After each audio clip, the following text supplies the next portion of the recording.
Hi everyone, this is a video to show you how to use EasyBib, which is embedded in the top right hand corner of your website. So when you click on external tools and then click on EasyBib, it's going to take you to this external website that's pretty good for creating citations. So you go to the website that you were using. So for instance, let's say I was looking at codfish. Here's the URL of the website I was using, and I'm just going to go in, click create citations. If it was a book, I click on book, but in this case it's a website, so we're going to click on that. And then we just paste in our link. So there's a couple of things that they want you to think about, but we're not too concerned about that. So let's click Cite. Now it says, okay, there's a few missing things. Try and find that on the website so that when you go to the next step, you can add it. So what's the article title? I'll back here. This is the article title.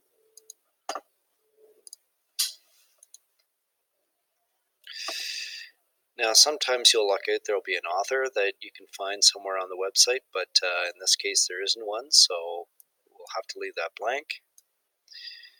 Now, when was it published? Well, in this case, if we go to the bottom, we can see a copyright here of 2018, so we'll use that.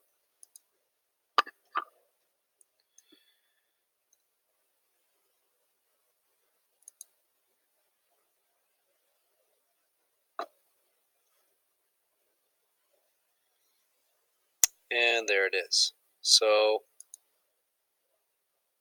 we're going to copy the citation,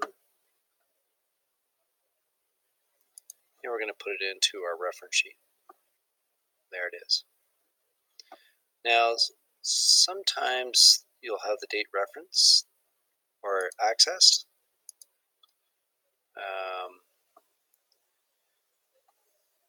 And this is using MLA style. Now, if you wanted APA, you would have to change the settings in EasyBib.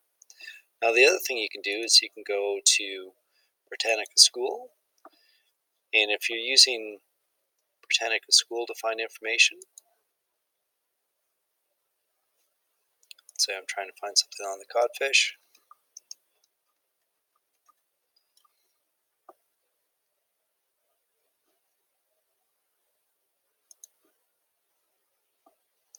And let's say this was the useful article, then I would just simply go up here and click on the Cite tool.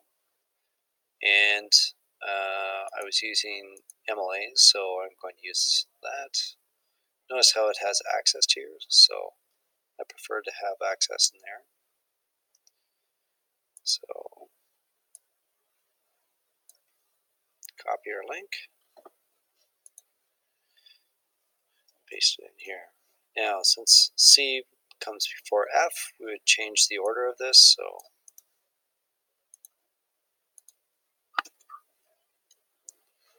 and we'll get rid of the indentation. There we go. So that's referencing 101.